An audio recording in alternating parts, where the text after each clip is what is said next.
Now, I'm delighted to be joined by Jonathan Reynolds, who's Shadow Business Secretary.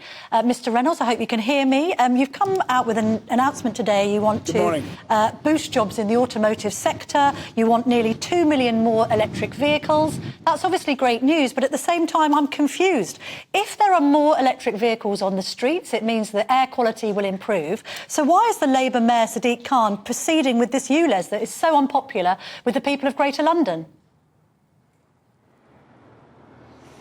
Good morning. Sorry, there's some noise here. I couldn't quite hear that, but I think you were asking about the popularity of electric vehicles. Yes, they're very popular. That most of the highest level, I think, of electric vehicle registrations were made in the sales last year. But this policy is about making sure we make them in the UK, and that is fundamentally important. Without a battery industry, we'll not continue with our existing automotive sector. And for us, this is a massive opportunity the government is missing, and that's why we want the kind of industrial strategy, industrial policies that we see in other countries, but we don't see here, to make sure we've got a future for this sector. But Mr. Reynolds, I'm also asking about the unpopularity of ULEZ. That's a Labour mayoral policy in London. Why, if you're improving air quality with more electric cars, do you need the ULEZ, which only penalises people who are working shifts, who have to drive around white vans and are therefore probably in a lower socio-economic group?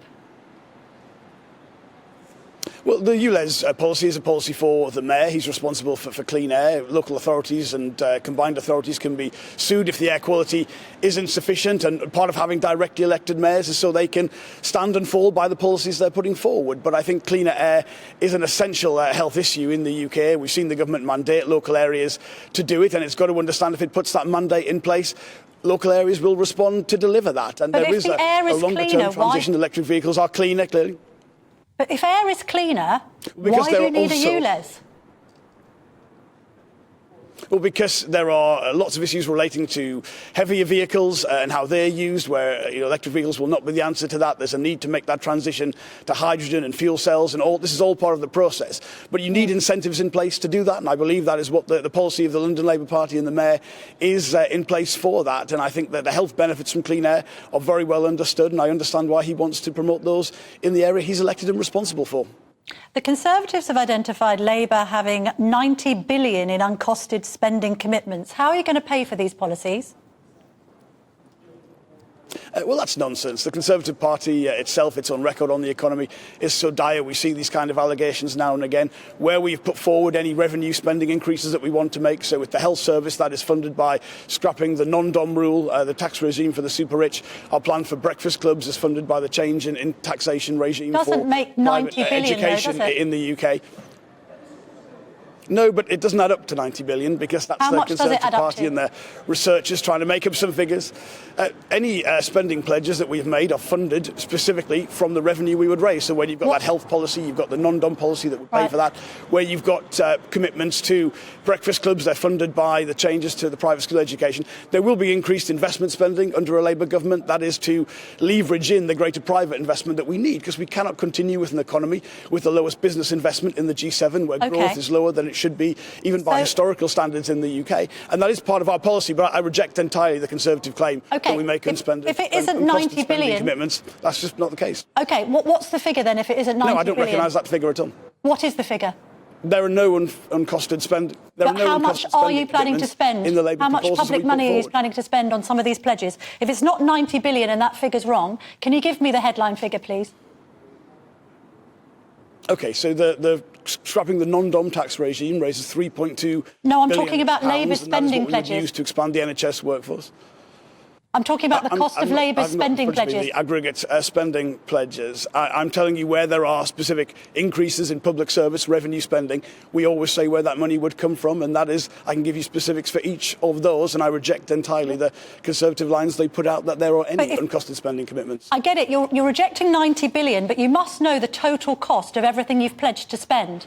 What's that headline figure if it's not 90 billion? I don't have the aggregate figure for all of our pledges. I can tell you where each spending commitment comes from when we make it. But I think what we see from the Conservative Party on this is, frankly, embarrassment at their record, embarrassment at the Liz Truss era, the Kwasi Kwarteng era that crashed the economy, and these sort of absurd claims they put forward without any basis for them. If they're making that claim, they should be able to put out where they've added that up to, and they can't do that because they know they're, frankly, covering for themselves and the awful record they've got. You could argue, Mr. Reynolds, that you should be able to add up how much all of your spending pledges have cost. But anyway, let's move on to the leaked Labour manifesto. So you want more people working from home. You want to scrap the Trade Union Act of 2016, which presumably means more strikes. You want to review fox hunting and talk about an Orgreave inquiry. Does Orgreave come up a lot on the doorstep? Yes, those are all things. But first of all, let me say this is not the Labour manifesto. This is our process by which we get to the Labour manifesto. It's a process why people submit the bits of policy that they're interested in. There's a process, there are amendments, there's deliberation. So these are not statements of party policy. I think we do want to see the kind of employment laws that will protect family life, give people some time in order to do the other things that are important in life as well as work. I think that's been eroded very significantly in recent years. I think the labour market itself means that more people want flexibility in the workplace, but I'm absolutely confident in the aggregate platform we'll put forward is the one that will give people hope and optimism and turn this country round after 13 years of Conservative government. So, Mr. Reynolds, do you agree with your colleague Angela Rayner then that employees shouldn't receive calls or emails outside of working hours? In what way is that going to help the economy to grow if people can't be contacted after 5? Well, this is a response we've seen in lots of countries to how technology has changed the way we work. I mean, France, Italy, Belgium, Spain have laws that are all in this area. As I say, this is not a definitive statement of party policy, but again, it's things that we are looking at that we will consider to make sure the balance is right. And I think everybody recognises that there has to be a balance between working life, family life, the other things that are important. The best employers already recognise that, and will look at the best approach to make sure that is the case. So it's an important area to consider, but this is not a statement of manifesto. This is a leak from the deliberations that we will have that will ultimately get to that manifesto where we'll decide the right way forward. So the streets of Paris have been on fire and France has been plagued by protests for recent months, and the Labour Party thinks that France is a good model to follow. No, we're not looking at... When people look at individual countries, whether it's Singapore or Germany or France, and say, we just take that policy position and political culture from that country and transport it here, that's not how politics works. But there are ideas from other countries. You should always be looking at what's working best. I mean, let's be frank, the UK is the worst performing major economy, so there will be ideas from other countries, other approaches. That is worth considering.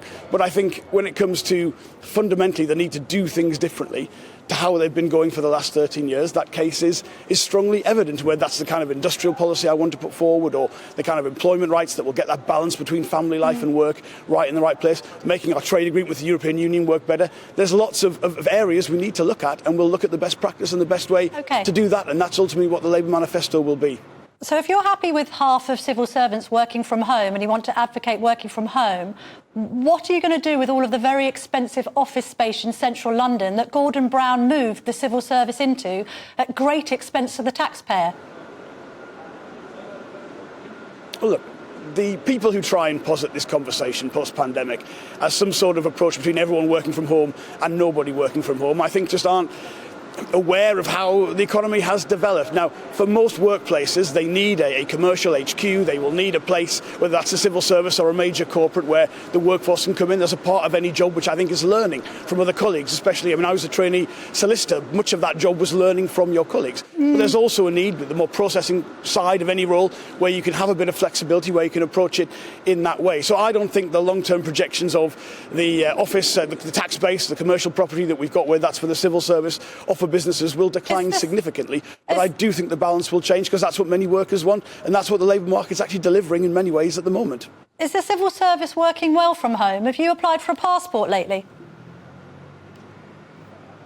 I, like most MPs, know that the best way to get a passport, the only way in many cases in the last few years, has been to actually contact your MP to do it. But I don't put the blame on civil servants for that. I put the blame on the government, because there is no public service in this country that's working better after 13 years of Conservative government. And I think trying to blame the civil service, as the government tries to do, is weak and lacks accountability. Sorry, if people are waiting too long for their passports, you're advocating that they contact their MP.